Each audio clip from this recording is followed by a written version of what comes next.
And there are witnesses who said that they were in conversations with some of these both undercover and overt FBI agents who openly said, we're trying to run up the bill as much as we can and we're all going to bill it to Ammon Bundy.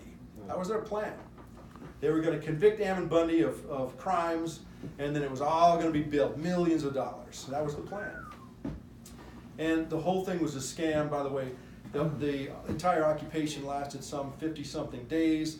They murdered a man ultimately on the highway who was traveling to a speaking event, Lavoy Finicum, shot in the back 3 times. They had these Oregon State Police and FBI agents, hostage rescue team, actually, one of the most elite teams in terms of sniper teams of the FBI was also there, shooting people in the back. They shot Lavoy Finicum in the back. They also shot bullets into the vehicle without any probable cause or any grounds, any reason. They shot rounds through the roof.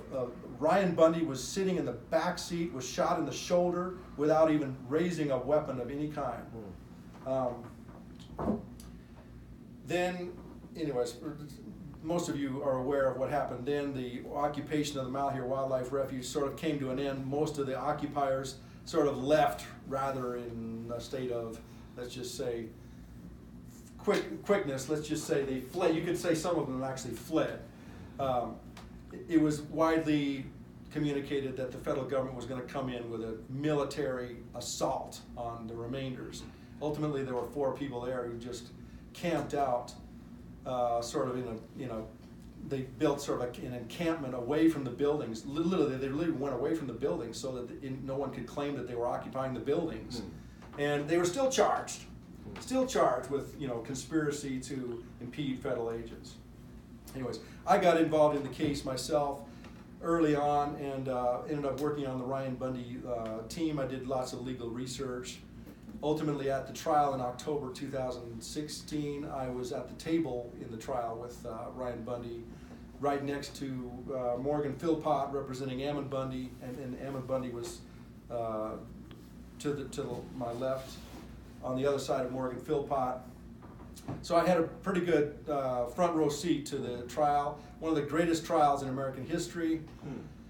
The government put on an unbelievably powerful case, and I think when the government closed its case, I think most people thought it was an open and shut case. Then we started putting on witnesses. One witness after another exposed the government's lies, one lie after another. It was not a terroristic atmosphere. It was not a violent situation. Everyone who came and visited there felt safe, comfortable, non-threatened. It was a great time. It was a political protest. They were protesting the treatment of the Hammonds and basically the federal government's over control and over manipulation of lands.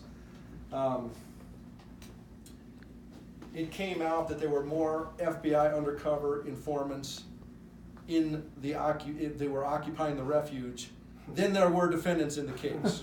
All right. So undercover FBI informants outnumbered the number of defendants in the case. The jury came back in October 2016 with a not guilty verdict with regard to every single defendant in that first trial. Now, there were actually 2 trials. There were so many defendants that they had to split the cases into 2 trials. And by the way, I should say that normally what happens in these big federal cases is almost everybody pleads guilty. And then the government takes all those guys and has them testify against the person that they really want, who the government wants the worst, the master of ceremonies, the ringleader, what have you. So it is understood among all lawyers who litigate in federal courts in these big federal criminal conspiracy cases, drug cases and whatnot, it's almost understood that most of them are charged solely so they will plead guilty. Everyone is overcharged. Sure. And then they plead guilty to what the real charge might have been, the real offense, if it's a huge drug conspiracy or something. The whole idea is to get them all to testify against Mr. Big or whoever the government really wants worst. In this case, there were, let's just say, a lot of the defendants refused to plead guilty, and that's what really was our strength.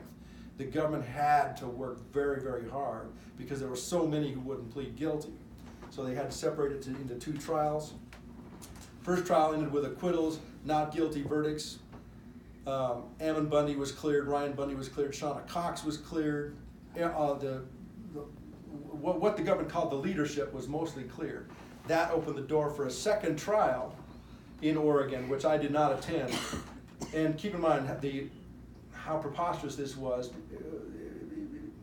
in that the ringleader, the leaders had already been acquitted by the jury, and yet they were putting on the second tier on trial at the second trial, and that was in February 2017.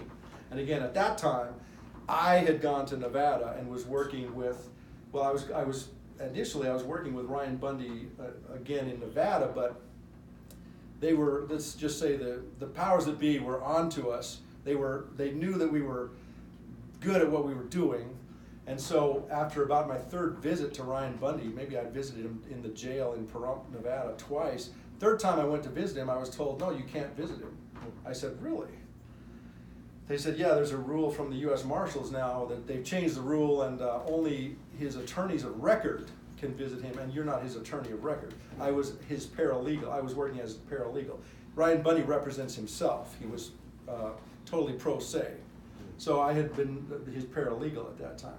So they would not let me visit him.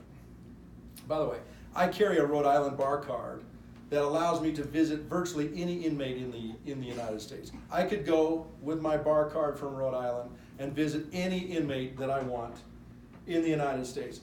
It might be that I'm not representing them, but I'm working on another matter. Many people in jail have many cases. Some of them have civil cases. They might have child support cases. They might have civil contract issues, potential lawsuits.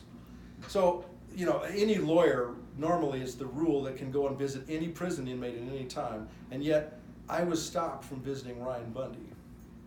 And ultimately, the more I inquired, the more I found out it probably came from very, very high up. Might have even been the federal district judge who wanted me stopped from visiting Ryan Bundy. I didn't get that in writing, but it's possible. Anyways, to make a long story short, I ended up having some communications with some other lawyers in the case, and Mr. Brett Whipple invited me to work with the Whipple team for Clive and Bundy. So I sort of left from the Ryan Bundy team from the second number 2 defendant in the case. Then I was working for the number 1 defendant in the case, Clive and Bundy, with the Brett Whipple legal team. And I was still not even allowed to visit Clive and Bundy at that time. I am now, because I represent Clive in another tangential civil case. But in any case, the judges in Nevada and the powers that be, the U.S. Marshals, were doing everything they could to prevent what happened in Oregon. I should say it is absolutely vital to what happened that several people, not only were people not pleading guilty who were expected to plead guilty, but there were people who went pro se, who fired their lawyers and represented themselves. In Oregon, Shauna Cox fired her lawyer and went pro se, and that actually started the entire pathway to these acquittals. I'll just say that. Because the minute she fired her lawyers, she starts filing more stuff. Typically, most lawyers, even though they sometimes file motions to suppress evidence, motions for dismissal on one grounds or another. It's rather typical for lawyers to file 1 or 2 things, but in most cases, lawyers really only have 2 court appearances. They have an arraignment, then the next time the defendant appears is his change of plea hearing from not guilty to guilty. The vast majority of federal cases have only 2 hearings. The vast majority of federal cases have only 1 or 2 pretrial motions. In this case, when Shauna Cox fired her attorney and went pro se, she started filing a lot of motions.